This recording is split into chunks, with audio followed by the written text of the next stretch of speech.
On today's show, Navistar and VW are coming out with an electric school bus. Waymo is launching a ride-sharing service with nobody behind the wheel. And Buick is putting more muscle behind its Avenir brand. All that and more coming right up on Autoline Daily.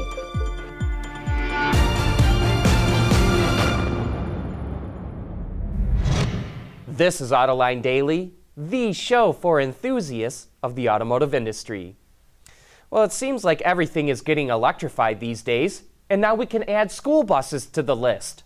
IC Bus, which is a subsidiary of Navistar, just revealed an all-electric school bus. It was developed with Volkswagen Truck and Bus, and VW, of course, owns 16% stake in Navistar. The bus has a range of more than 120 miles, and it could be available as soon as 2019. And you know what? This seems like the perfect application for an EV. Besides the environmental benefits, communities can save on fuel costs, and the buses can be charged in a central location. The Ford Motor Company is sick and tired of General Motors dominating the full-size SUV segment and is launching significantly improved versions of the Ford Expedition and Lincoln Navigator.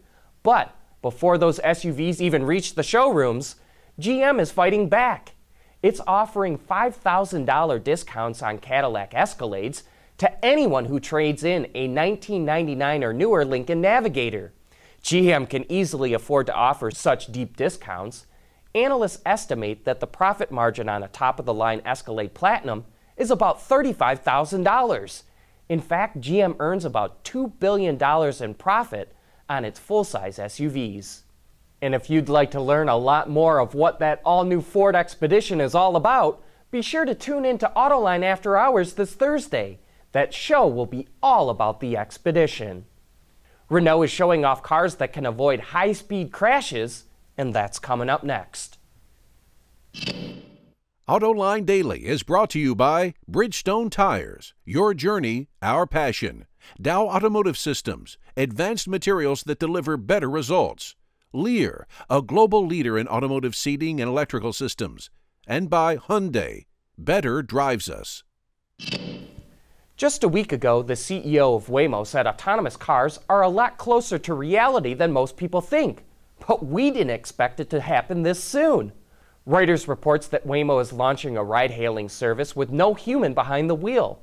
The service will kick off in the Phoenix, Arizona area in the next couple of months and will use a fleet of autonomous Chrysler Pacificas.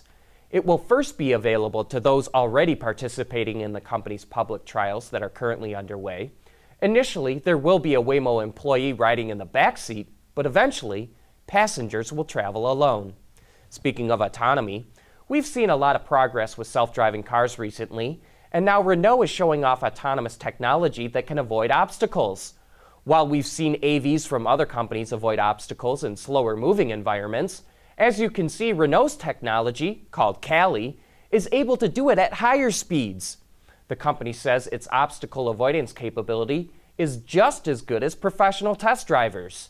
The technology was developed in collaboration with Stanford University, and by 2022, Renault aims to have more than 15 vehicles with some degree of autonomy out on the roads, and this new system is an important step in that goal. GMC is making boatloads of money with its Denali brand, and now Buick wants to do the same with Avenir. That's coming up next. Lear Connexus is the new application suite in vehicle connectivity designed to deliver over-the-air software updates and more from Lear Corporation's E-Systems, leaders in power and data management. Buick's new, more luxurious sub-brand Avenir is launching its second model. The Enclave Avenir in October was the first, and soon we'll have a LaCrosse Avenir. Changes to the outside are subtle, but include a 3D mesh pattern in the upper and lower grille, Avenir badging on the front doors, and unique 19 or 20-inch wheels. The interior features a chestnut color theme, embroidered first-row headrests, and Avenir badging on the sill plates. An ebony interior, all-wheel drive, and upgraded suspension are optional.